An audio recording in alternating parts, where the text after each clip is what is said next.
Like, you might not make it back to me. These people might kill you. Literally. Kids and he ain't with the mama, he broken. Yeah. If his mom and daddy ain't around, he broken. If he don't make over 80,000 a year, he broken.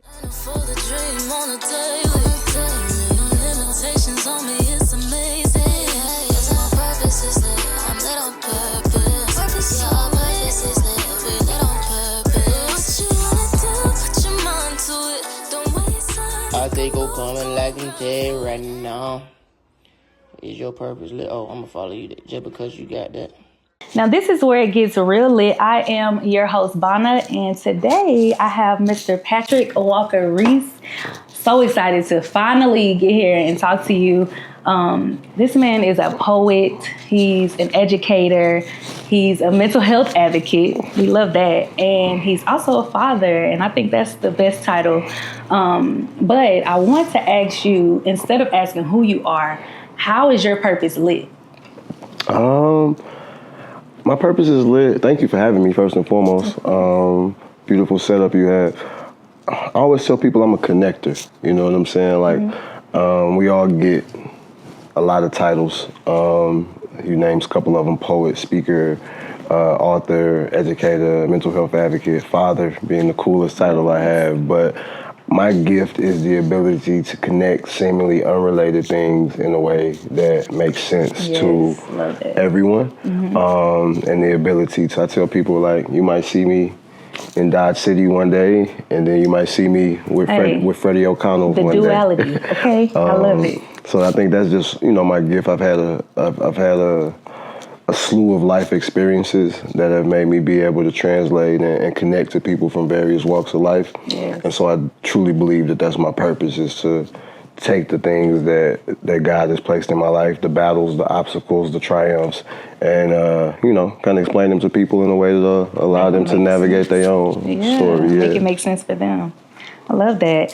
So let's just get straight into it. What is the most difficult part about managing your brand? Like all of those many hats that you wear. The most difficult part is being you. Like, I tell people, for me, the goal is like to get paid to be yourself. Like once Patrick Walker Reese became a thing, which was probably like junior year in college, you know what I'm saying? High school, nobody ever called me Patrick Walker Reese. That became a TSU thing. And once I was starting my website in like 2013, 2014, my business partner, Shannon in New York, he was like, what's your website gonna be? Is it gonna be Pat Reese? Is it gonna be P Reese? Is it gonna be...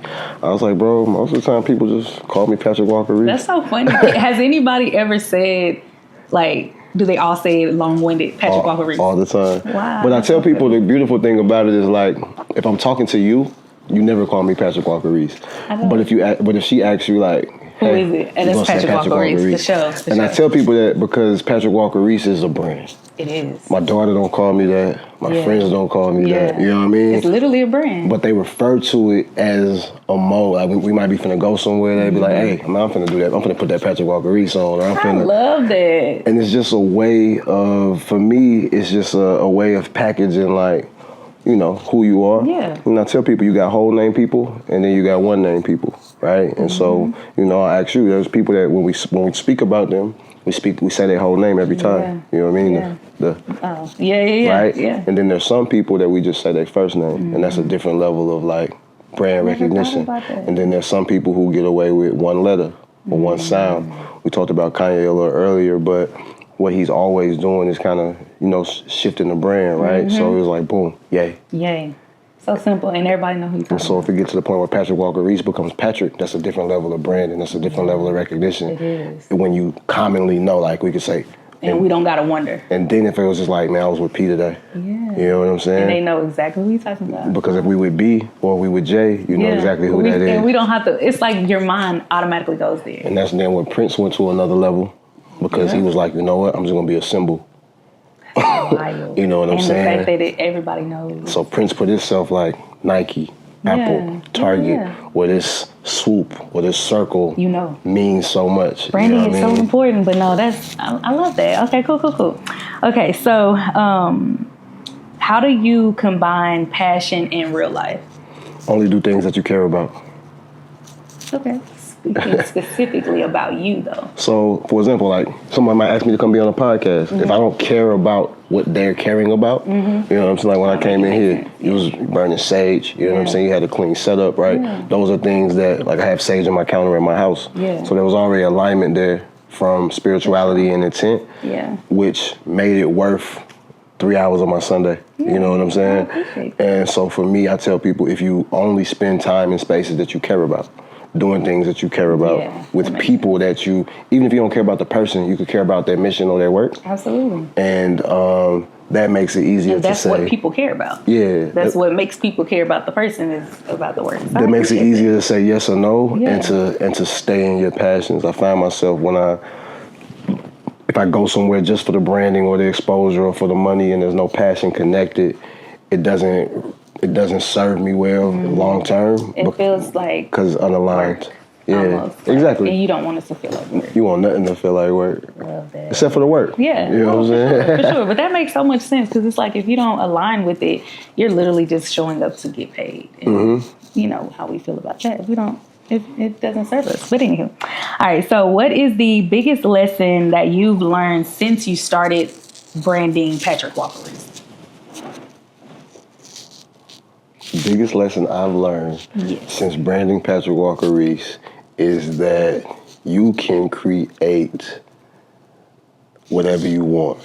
And for me, the poetry was in the sense of like 3 years ago, no one knew I do poetry. On the 27th, I'll get paid to do poems. You know what I mean? Like, I'll pay my daughter's daycare bill off poetry. That's amazing to me.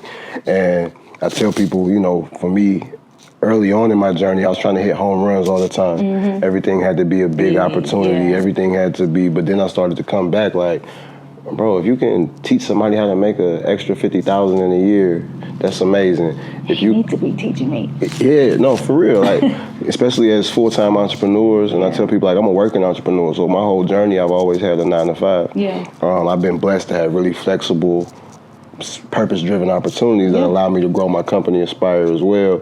But when I released the poetry in the pandemic, it really showed me that at any point, and I tell people my brand likeness is Common. Like if I could be Common, and I tell people like if me and Matt go to the strip club, they're gonna be like, look at them brothers at the strip club.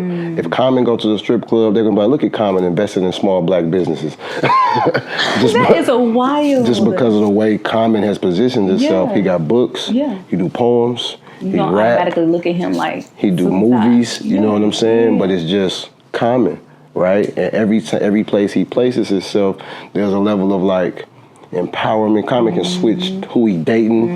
You know what I'm saying? He be courtside at a fight or a game. And so I say that to say like, you know, if Patrick Walker Reese wake up one day and be in a movie, if Patrick Walker Reese wake up one day and speaking at a graduation, if Patrick Walker Reese wake up one day and own a race car company, it doesn't never have to be boxed in. Will Smith won the first hip hop Grammy and we won't call him a rapper when he died. That is... You know what I'm saying? Yeah. And so I think oftentimes with our brand, we try to box it and we try to say it has to be this. But for me, it's like, I tell people, make yourself synonymous with one word. So I'll ask you a question, right? I'm going to say a person and you say the next word that comes, right? Okay. So Michael Jordan. Basketball. Michael Jackson. Easy. You understand what I'm saying? Yeah. Patrick Walker Reese. I say poet. Right, and that's beautiful. But that's the space you made me in. When I was starting it, I wanted to be synonymous with dreams from an educational standpoint. When we see this cat, I mean, we could do whatever. Yeah. Because every time we see him, so even the people who connect to the poetry, they're like, man, this came out of nowhere. But then I saw him at a sold out city winery.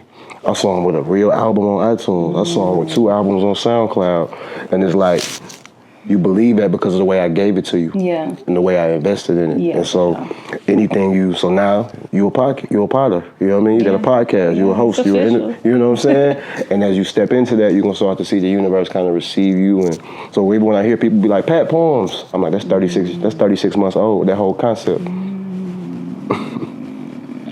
And you're right, I did meet you in that space, but because I'm also a fan of the poetry, I think of poetry, but I absolutely, like, it's not a word though, it's like be the dream is what I think of. And I think that's the quote that I use for your like whole production run, because I feel like that's who you are as well. I received that. Yeah, you're right. I never even looked at it like that. Wow, I love that. Okay, cool. All right, so what is, and we've kind of touched on this a little bit, but what is the most memorable, or like what's your favorite thing about what you do? Oh, I mean, you do so much, but you know, do you have a favorite? Man, there's so much. Man, the sports camps with the athletes. Yeah, that's fire. Like going to Chicago or going back. A couple more. I'll give you 3. Okay. Top 3. I always talk about the athletes and the sports work that I've been able to do. So one of my top moments was actually Darius Garland. He plays for the Cavs. He got drafted number 5 overall. He did a sports camp in Gary, Indiana, which is really close to Chicago where I grew up. And so he flew us all there. And then we went to Gary, and we went by his house he grew up in. And his family, like, legendary in Gary, the Garlands, because his dad went to the league. They all played ball at Roosevelt. So we go by Michael Jackson them house. And then we go by the house he grew up in. And the people still live there. Wow. And they like, y'all want to play basketball?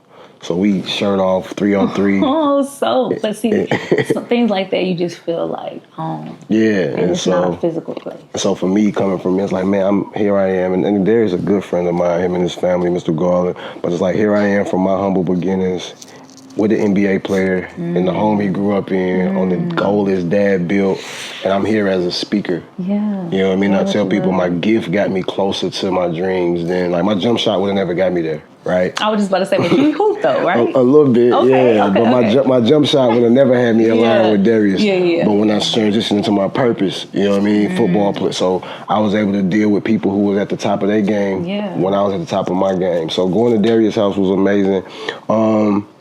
I did a conference at Savannah State for young men when I wrote my first book, and I remember I was like selling the books afterwards, and it was a young man, he came up to me, he was like, man, this is the first book I ever bought. He was like 22. And I just remember like the first book I ever bought and read, and just, you know, you never really see yourself in the light of that. Like my man might not see himself as a director all the time. You know what I mean? Some days he might see himself as a barber or whatever, right? And so you will be reminded. So the young man was like, yo, this is my first book I bought. I'm like, damn, I am an author.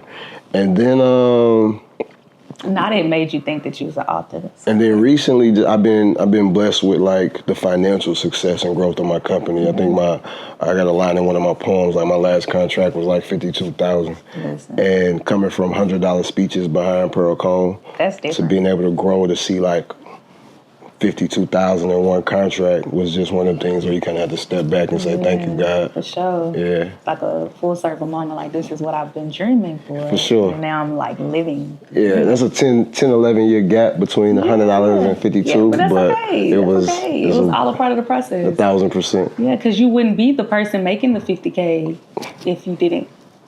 None of that. Yeah. 10 years. It's really back pay. Reparations. That's really what it is, to be honest. So if you put that, align that with those 10 years, you know, 10K a year, that ain't it's 5, right? 5K a year, but it's still better than $100 for. Exactly. Listen, It's I still love that. growth. It's still growth. For sure. So Great that was your question. top 3. Thank you. I appreciate that. What is your favorite poem that you've written? Oh man, so many. I know, right? My last one I really like.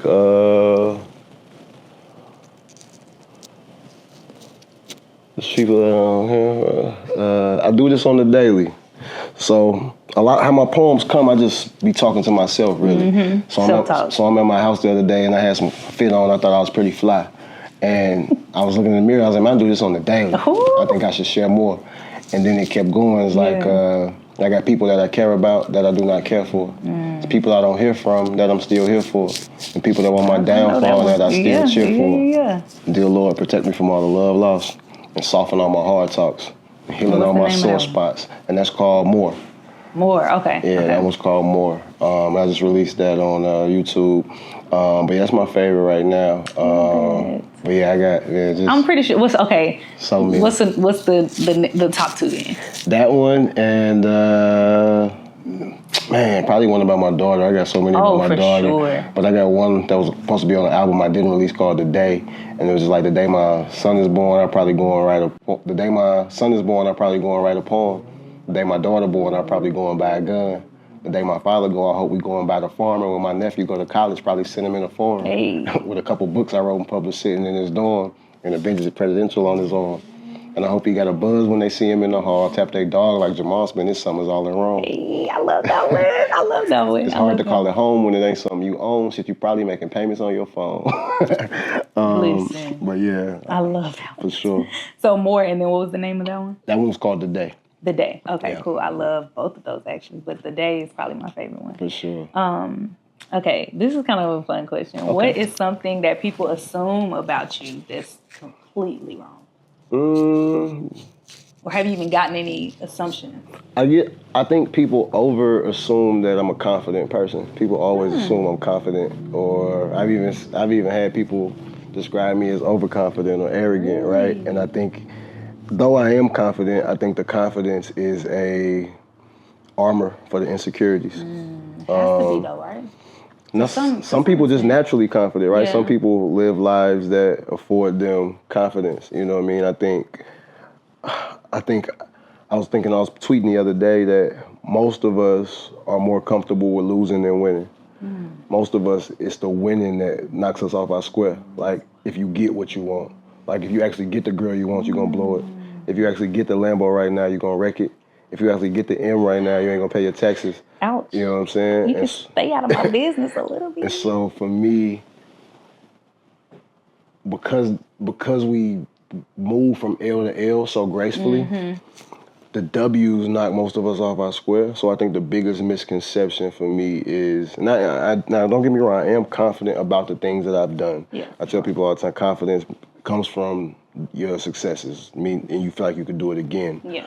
But also, just because my beginnings were so humble, I'm always very aware that this could be $100 speech. I'm always very aware that people only fuck with you when you hot. I'm always very aware that this could all be gone. I'm always very aware that, like, I gotta pick my daughter up from daycare. You know what I'm saying? Yeah. So I think that's the biggest misconception, not just with me, but I think as with black men as a whole. For sure. I was purchased a property recently, and the young lady was like, "Are you excited?" And I just told her, like, excitement ain't really the word. And I don't know if, as African American males, we really get to feel excitement. And she was like, "What you mean?" And I was like, "Think about your daddy.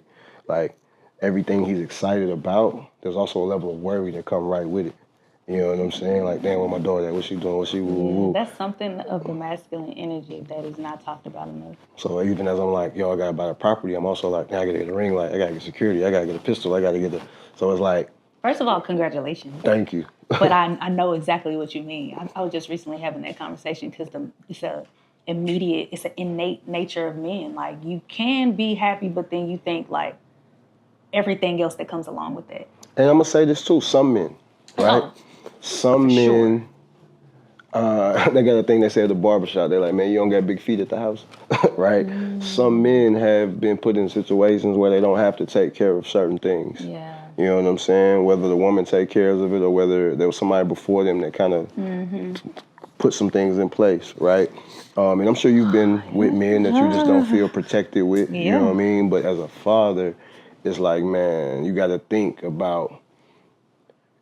advance, right? Like, okay, when she get a car, is there a blanket in her seat? Is there a blanket in her car? Is there water in her car? Is there a tire? Is there a jack?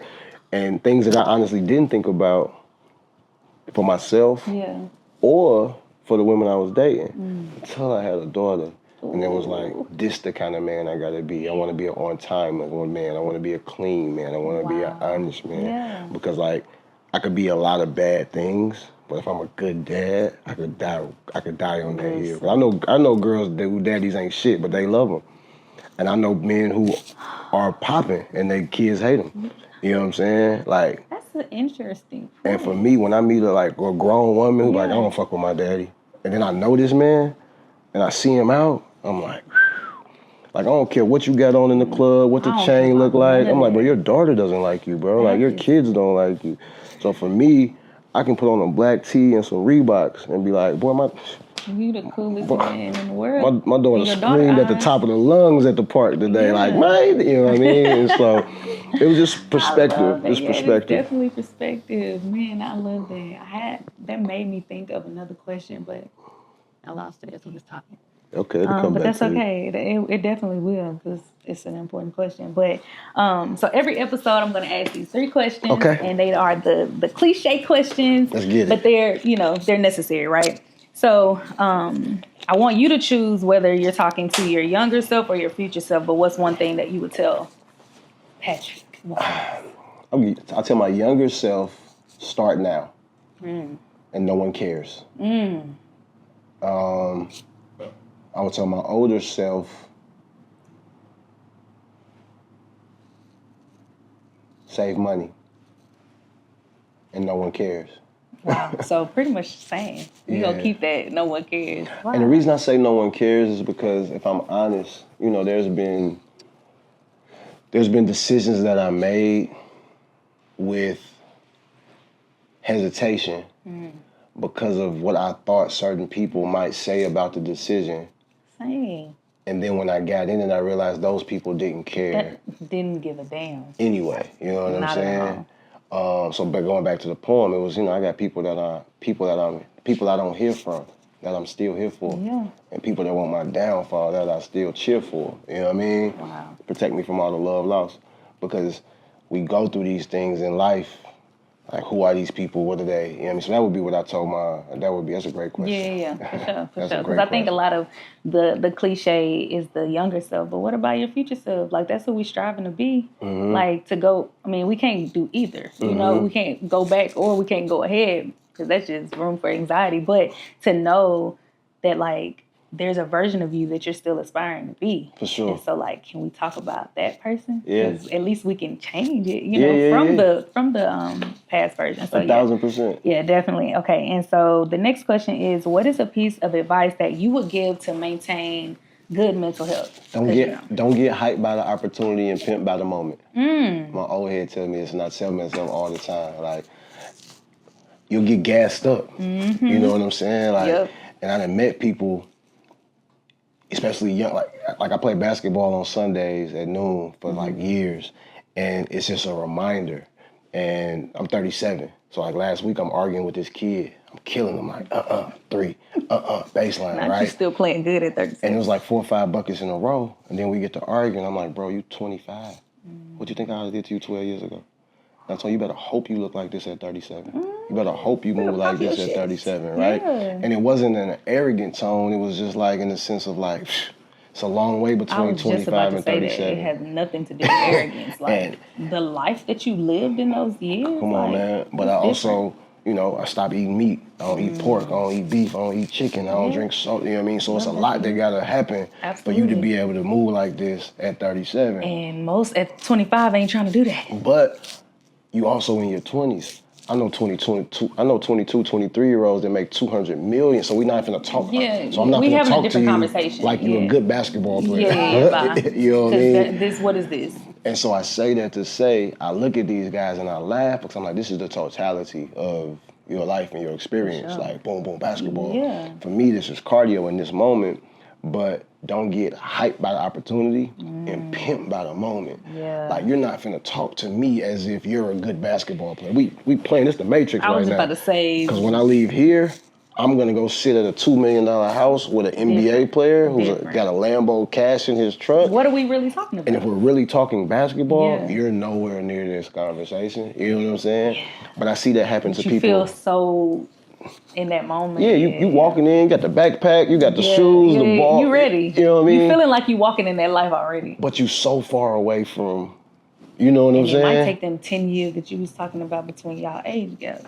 And never, like that kid I'm talking to, he'll never be a good basketball player, right? So I have to tell that to myself, like, hey, Pat, you wrote a book, but, you know, this people out here, they authors for real. Hey, Patrick, you do poetry, like, make sure you take this thing for real. Hey, this woman wants you on her pod. Make sure you take that for real. Yeah. Don't get to feeling yourself so much that you get hyped by the opportunity and pimped by the moment. I ain't gonna lie. I low-key didn't think you wanted to be on this motherfucker. But I'm grateful, you know, I'm grateful that you're here. But I thought about my other question that I was gonna ask you, because you said that people assume that you have confidence.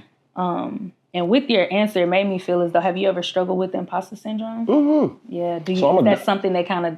A lot of people don't know, like, I wasn't raised with my biological family, so I was adopted, right? My mother was on drugs early. Amazing man, Carl LaRue hit his people like, yo, go get that kid. I'm like 2 or 3. That's how I ended up in Chicago, you know what I mean? Yeah. So I never had a relationship with my biological parents to this day. And so with that being said, that's what I was saying earlier, like, I always take everything into consideration, because I got siblings who just, biological siblings who life went that way. Life went that way. Yeah. Ended up in Cincinnati, you know what I mean? So I always tell people, I got a line in one of my poems, I've been one of them since I was like 3 or something. Everybody that could see it something, see me being something, right? Yo, yes. But I love it. I don't, again, not arrogantly, No, it's no. just like, we all got situations in our life when, you know, like, man, I was, you know what I mean? Like, God took care of me in a way that he didn't have to.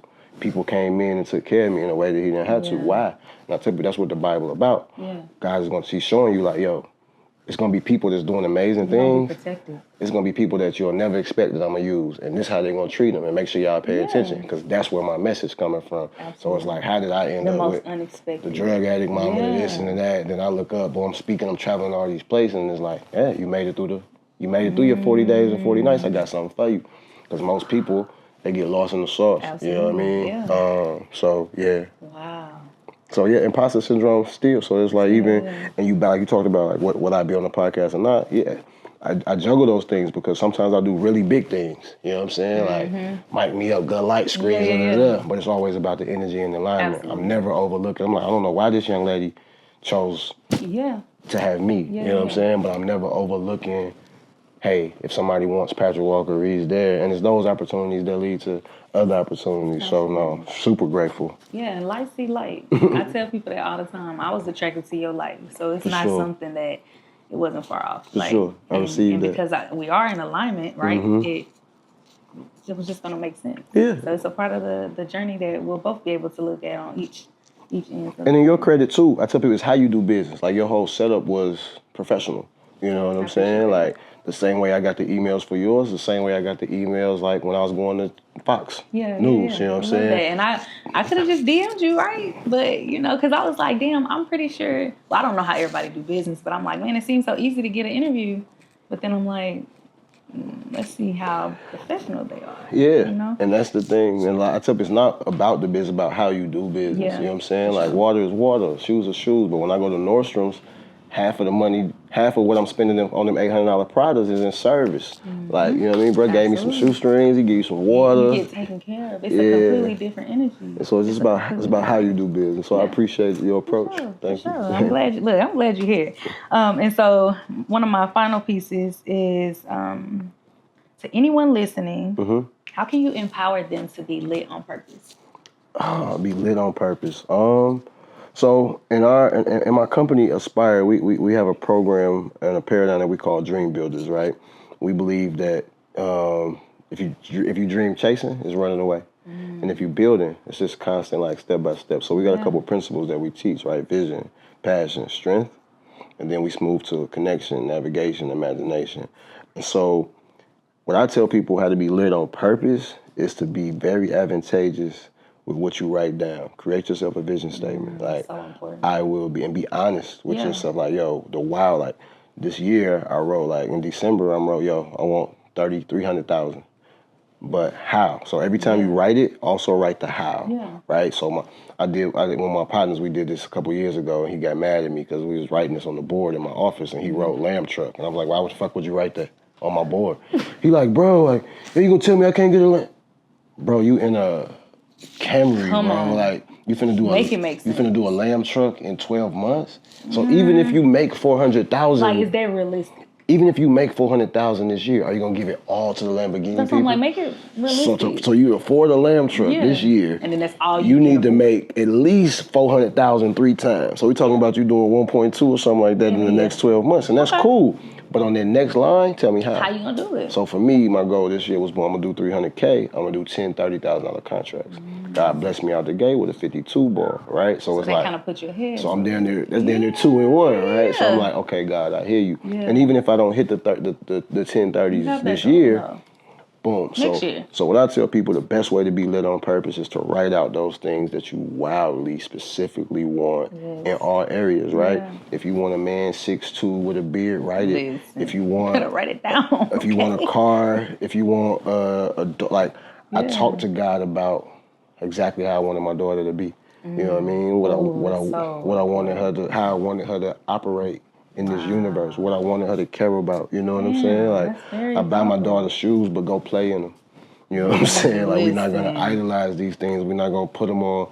So she'll put her jellies on and her Jordan 4s and be like, I want the sparkle ones, Daddy. Like, it don't matter. She And want what she so want. to live a purposeful life, I just Yeah. tell people to put it in one sentence. Most people never get what they want because they're never honest about what they want. Most people just get what they get.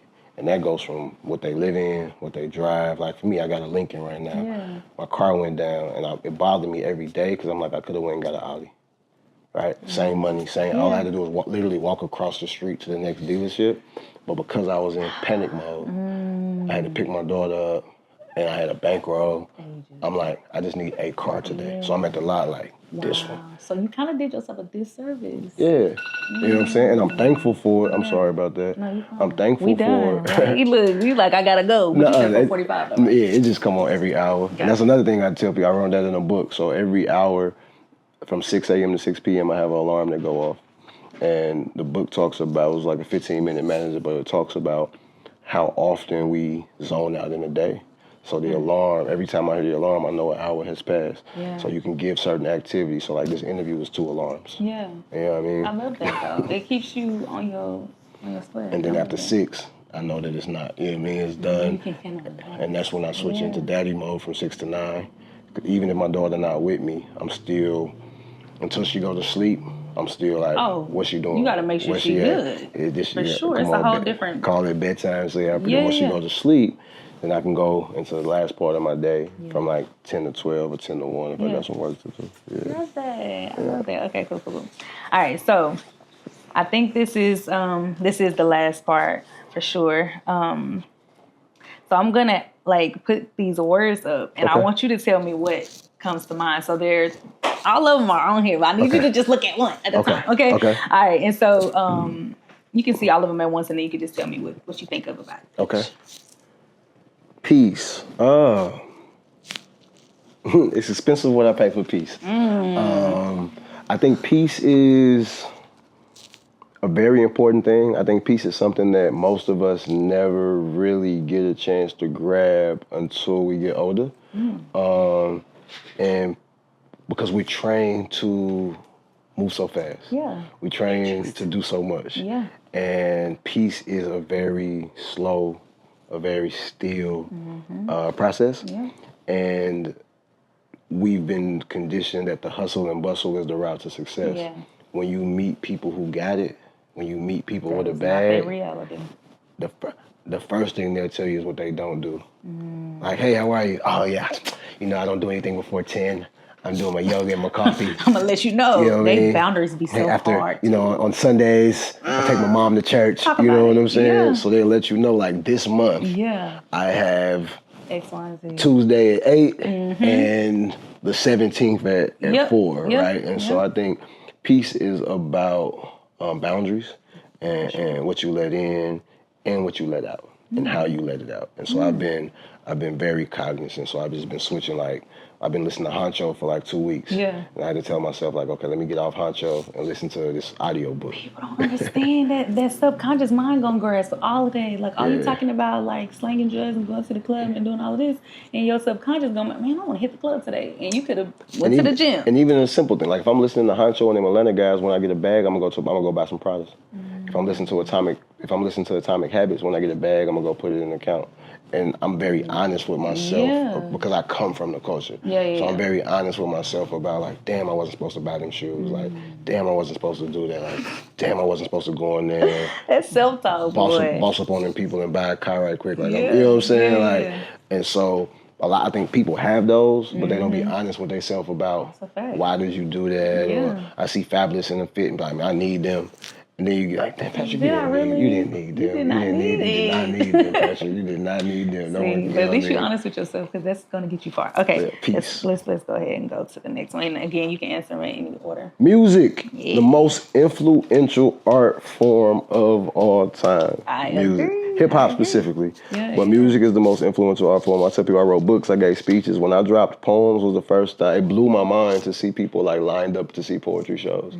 To see people like I had lunch with Trapper Mandel, and he was like, knew some of my poem lines and knew some of the stuff. And Starlito texted me like, man, this is a good one. And I'm like, wow, because I felt like the words was good. You know what I'm saying? I always feel like the words are good, but to see other people receive them that way, and it's just like that's just the power of music. You know what I mean? We learn our ABCs through music, like everything is music, and all of the people that we see in our culture that are billionaires, they touch music in some way, shape, or form. You got to touch the culture. So I'm just excited that I was able to.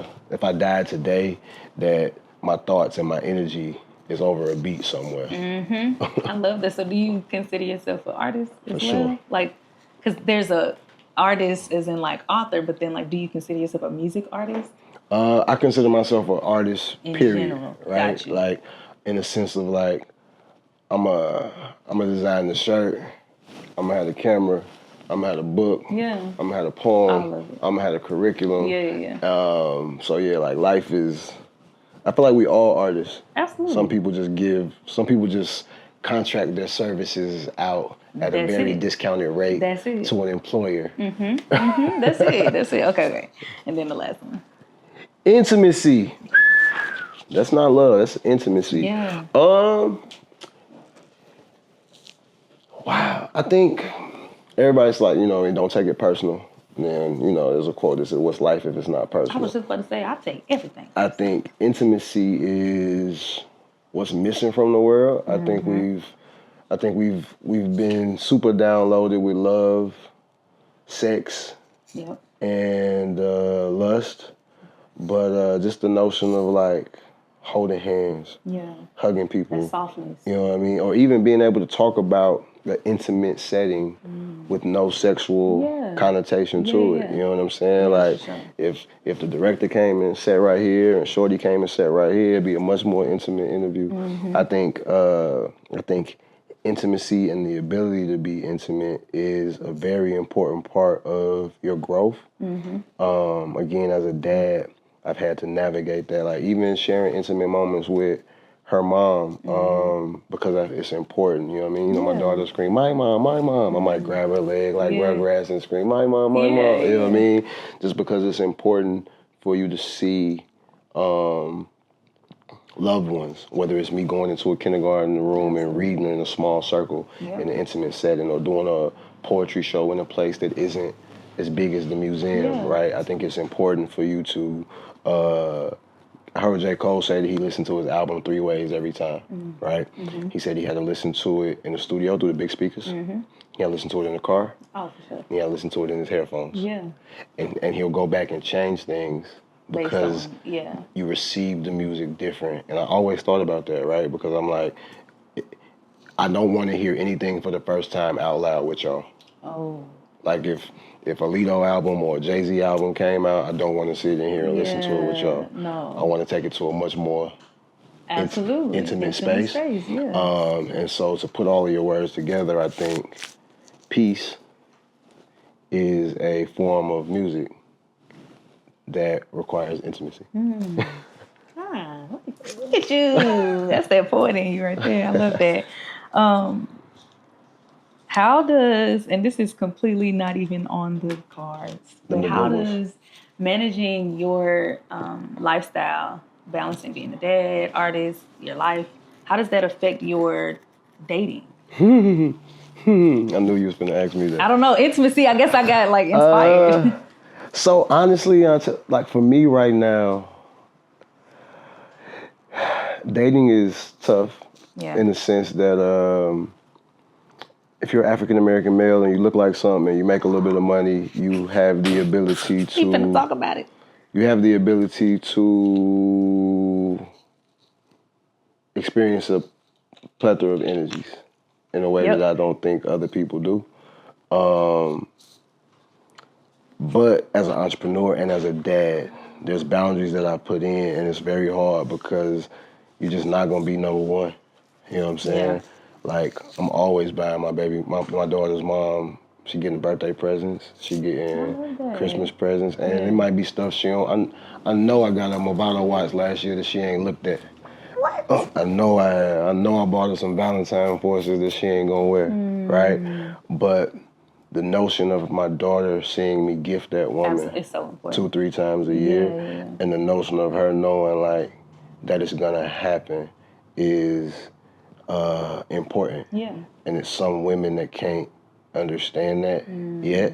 I see that. And I'm also very honest the fact that the heavier I date, if I date a woman for real, she gonna have to be a part of my daughter's life. Oh, for sure. And then that means her mom might date a man for real. Oh, and then we talking about something different. And I'm very willing to have a delayed dating life if that keeps a man away from my child. Honestly. I appreciate you for being honest because I know that that's a real thing. But I think to go back to your point about the intimate space that you share with her mom still shows your daughter how to be treated by a man. Mm-hmm. So that's very important. And a lot of people, and I'm not going to say people, but a lot of men would use that as like an egotistic way to like control the mom. But I love that you use that. It's for your daughter. Everything is for your daughter's benefit and gain. Yeah. I got a line in one of my poems that said, still tell my daughter's mother thank you every Father's Day. Yeah. Right? Yeah. Because I feel like, I know a lot of men that got, various situations, but no man is at peace if that relationship with his children isn't right. Yep. No man is at peace if that relationship, and we deal with it. Yeah. We go through it, we match, but right now, while I have a piece of control, the hardest part about dating is to truly date somebody. You gotta make them a priority. And I tell people, they can't be right now. we got sacrifice levels. Yeah. Like everybody has a sacrifice capacity. For sure. You know what I'm saying?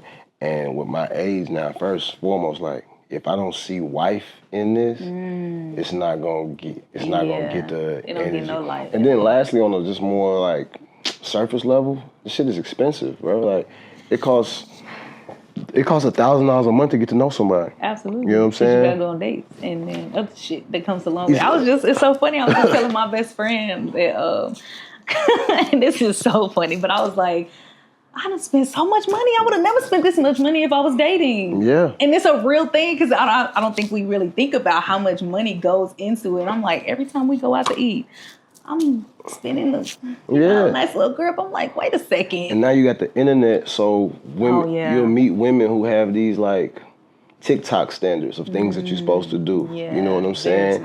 And it's like, well, you guys plan a date and I'm, you know what I mean? I don't like to do little things, right? So just on the low end, if me and you go to J. Alexander's, that's 100. Gone. Easy. You feel what I'm Really saying? like 50, thank you. I was gonna say 200. I feel like 100 if I'm just being, take a salad. If we drink, no drink. You know what I mean? Like, oh my God. And if I'm really like trying to, so then a woman can do that. Absolutely. And then you could go have lunch with another dude, and nothing's wrong with that. No. Yeah. But I get where you're going. If I do that, that's another 100. So in a weekend, you going through 3, 4. Expensive. Now you're talking about $1,200 a month. Listen, $12,000 a year. That's a different type of getting investment. to know somebody, right? That's a different type. So that's the hardest part too, especially once you got a little financial astuteness and you realize like it's a different level that comes with that too. And then once you and that person not rocking no more, that money don't come back. You know what I mean? So that's also it's a different type of investment, knowing that it could possibly not come back. Dating is a challenge. You know what I'm saying? Dating is a challenge, but. I just tell the two biggest things I tell people what we struggle with is income and attraction level, right? The internet has allowed people to trace an attraction level that ain't real for everybody. That's so true. You know what I'm saying? True. Like we got these wives and these shows, and even when I was working with my athlete guys and when women's in NFL was one of my clients, what I tell people is like those women that you see in that light, they are professionals at looking good. From what they eat, like they're not eating, and they're afforded the life to be able to do that. And even before that, like before they met those guys, some of these women, most of these women was med school students, dental students, law school students who was running and eating and doing yoga. Their lifestyle, and that's how they, you know what I'm saying? Mm-hmm. It's different. And so when you bring that into regular life, like I tell women, like if you and your homegirl talking, y'all gonna be describing $120,000, $130,000 worth of man. Yeah.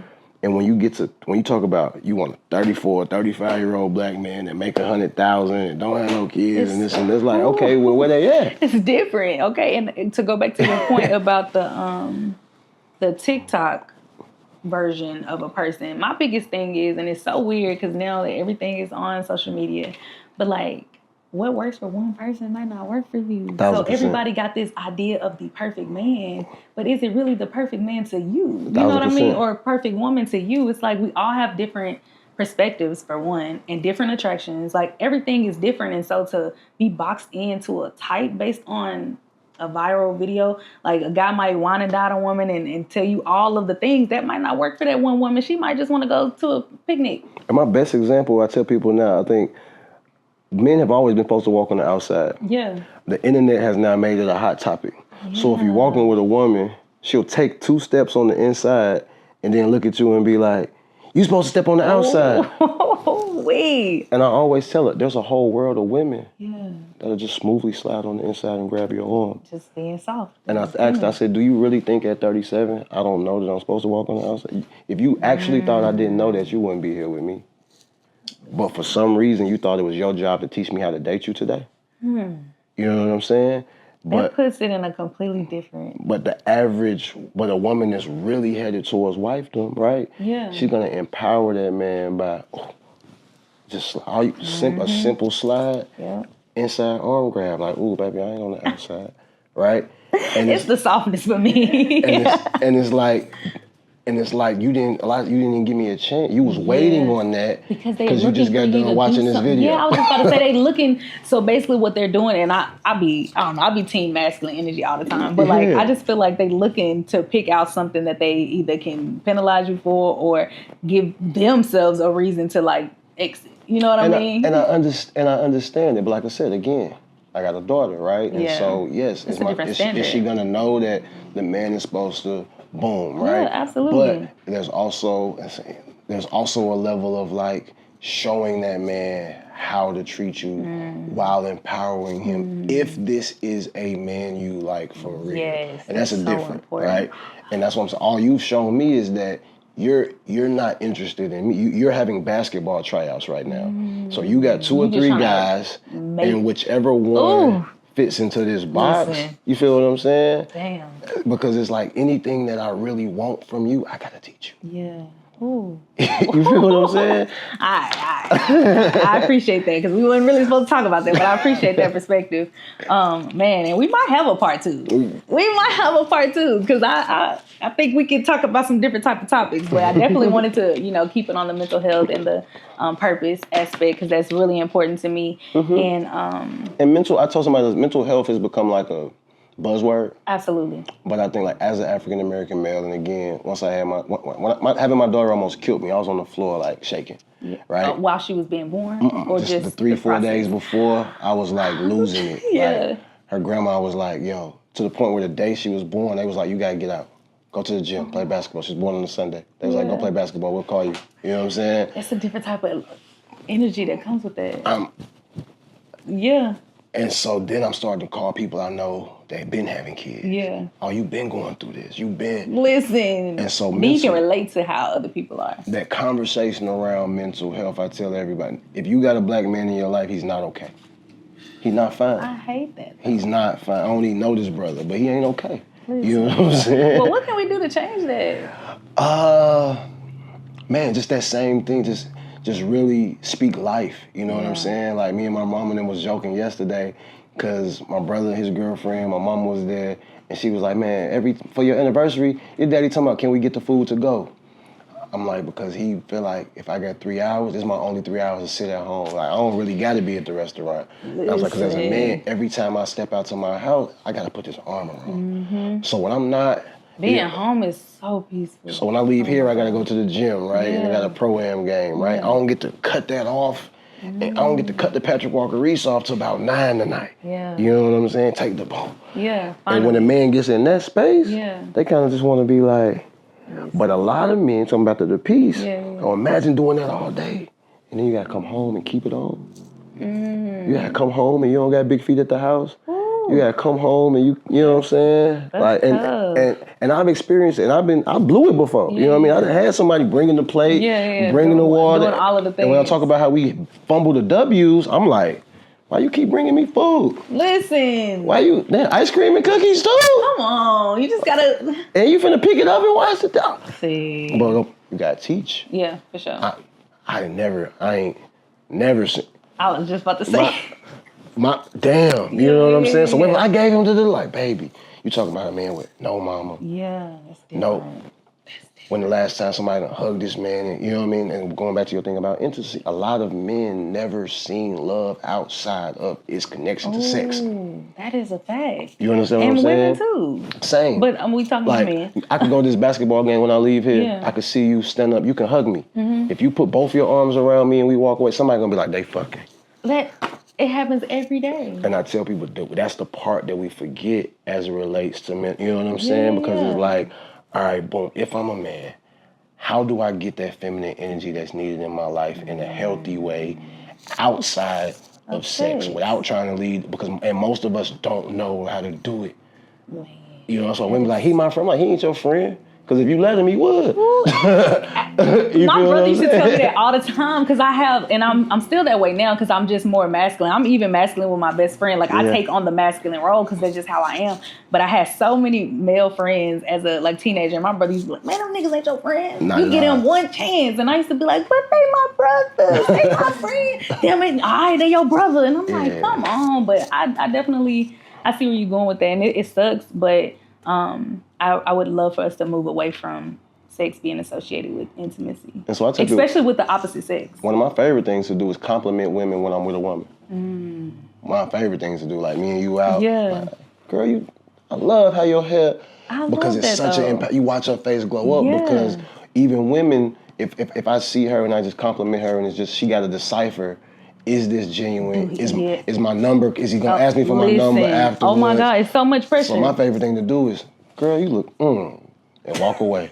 Just walk away. But you know what? I think that, and I wanted to come to the aspect of like, how can we help that, you know, with the men's mental health? But I think like we need to be able to make that normalized. And I guess I can't be on the receiving end to say as a woman because just even I put myself in that situation, I would immediately let my guard down and be like, damn, okay, like I don't have to worry about if he's trying to talk to every girl that he see, he can like completely just disconnect in that space. So it's so beautiful that you do that because I think it releases a level of security. And to answer your question, how can women help? I think same thing I tell men. There's a level of manliness that you should provide to women just because they in your space, right? And like, a lot of men don't understand that. I'm out the other day. The woman she in the club. Her shoe came off. I'm gonna hold your shoe. But put your shoe on, baby. Like that is. Go ahead, go to the bathroom. But in the same regard, I tell women like there's some women like you spill something, here go a napkin, baby. I be like that's a wife. You know what I mean? Because when you learn how to treat a man that's not your man, you're gonna have a better relationship with your man. The same way when you learn, and I tell people when I play as Alpha, we used to have a seminar, they talking about how to treat the fat girls on campus. And I joke about it because they like, the way you treat the girls who you don't want is gonna be how you get the one. And we used to be like, I'm talking about we had a real seminar. That's a fact. So if you ever go on a college campus and you see alphas, right? Generally they bouncing around, they giving out hugs and t-shirts to the women that ain't necessarily them ones. And then in the back, them ones like, hold on. Look, he ain't giving the game. He been dancing with Shirley for a minute. Like, if he cool, like, you know what I'm saying? No, and so, but that's what I think women can do for men is just speak life into them every chance that they get. Like, man, brother, thank you so much for running that camera today. And I like that haircut from you because same thing we tell kids in our dreams sessions. There might be something that a kid said today that nobody ever clapped for him for. So we're gonna clap for him around that. And when you, as a woman, I said, if you see a black man, you don't know what he's not getting clapped for at home. And then cause y'all healers naturally. So y'all getting these broken men and y'all know it don't take long for you to know a nigga broken. I mean, immediately, conversation. If he got kids and he ain't with the mama, he broken. If his mom and dad ain't around, he broken. If he don't make over $80,000 a year, he broken. If he working in school and he coming home, you know what I'm saying? 90% of it is finances.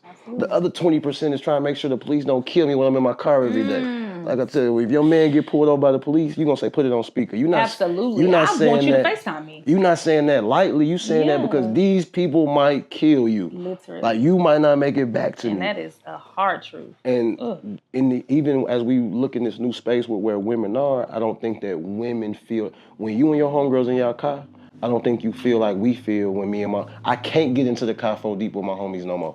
One of y'all gotta drive. But we don't, it's just us two. But we don't even ride like that. You see I don't what I'm like being in saying? the car with a lot of people, though. And it's just that anxiety that come with it. Yeah. And so like, even I was in Chicago with some of my niggas 2 summers ago, and we going to a baby shower. Yeah. Police got next to us. My changed the whole homeboy said something. Other but said, "Hey, bro, chill." Just be quiet. Don't do nothing. And he drove away, and I was like, "Bro, that is That's a different. type of trauma that I don't think no culture That is." is so I'm talking different to about be 5 grown men in the car. We woo. Nah, listen. Don't make no sudden move. All right, cool. Because y'all could be having a good time. Like laughing, joking, sharing good energy. And if they see that, they might just want to fuck with y'all just because. Yeah, and it's just regular Americans though. We got pistols in the So car, draining. legal pistols. We going to a baby shower. We took 1,000 ones out to joke with my partner. Yeah. But it's like, if he pulls us over, there's not gonna be 5 men going to a baby shower with 1,001. You know what I'm Y'all saying? going to the strip club. That ain't how that story gonna go. Oh my God. And so I just ask women to, and people, but especially people in black general. women, because I think they're the only ones that, not necessarily owe us something, but they're the only ones that I'm talking to. Yeah, period. I just ask them to kind of take that portion. It's not until women have sons that they understand that. Oh. Because when you have, we both got when sons. you have, so, okay, you feel what I'm saying? It's a different and type the crazy of love. thing is, I didn't know that y'all had sons. Yeah. But I saw her face doing something different during this segment, right? Because once you have a son, you be a little less hard on the man in your life. Oh my God, it's because so when your different. son leave that house, you like. Yeah. When your son go to that basketball game, when your son having that interaction at work, when that teacher treating your son like the Project Black kid, not knowing his mama don't play, and it's like I just get chills. I cannot. He ain't even there. He only 2, and both our sons the same age. Like I can't even. But yes, I definitely share more grace because I think about how I'm raising him. So absolutely, for sure, to your point, for sure. Wow. And so that's that would be my advice, and then just help them find an outlet, man. I think the best women in my life are women that I can say poetry to, or will go buy me a journal to write in, or I know women who've dated painters, and because if a man can't be vulnerable with, like I've put women out of my house because I couldn't get a poem off. Like I was trying to write a poem, and their energy was just so. And I was like, man, I need you to just like, I'll call you tomorrow. You know what I'm saying? Hey, but that's important. Yeah. But sure. I appreciate you for calling it out, and I think that that's so important, just for the collective to know in general. And I think with women knowing that, it automatically creates a softness and it smooths out that energy so that we don't have to feud as much. It could just make situations way more. Yeah. And I just challenge people to not let it become a buzzword. Yeah. Like everybody not finna go sit down and do yoga. Everybody not finna journal. Like most men have experienced so much trauma packed in. Like I've been talking to my daddy. My daddy's 60. We breaking it down. He like, yeah, son, when I was a freshman, I'm like, Pop, you talking about 14? That was how many years ago? And he just now talking about this stuff in his 60s, right? And so, I appreciate outlets like this because it gives you a space to have continued dialogue about what's going on. And I was just about to say, I think that, and we are going to end on this, but I just think that with being around women who are more soft and they can show you those things that let you know that you are seen, you are heard, you are important, all of those things, it does a little bit different for the masculine energy as the collective. Like I feel like there is no way you can be around a woman with that feminine energy, giving you that nurturing energy, loving on you, and it could be completely just platonic, right? There is no way your life is not going to change based on the love that woman is giving you. Oh, man. It's just is significant. 1,000%. I just wish that we all knew that. But 1,000%. I appreciate you so much for being here. Thank you. I I feel like it was very well needed. I appreciate you for setting the tone for the entire season. For sure. So we're going to end like that. Purpose Lit Gang, we out of here. That's gonna be it for today. If you want to, if you want to see more BTS from Patrick Walker Reese, you can subscribe to the YouTube at Purpose Lit TV. I am your host, Love Bonna Bay, and we out. Don't forget to show up in peace and be lit on purpose. My name is Patrick Walker Reese, and my purpose is lit.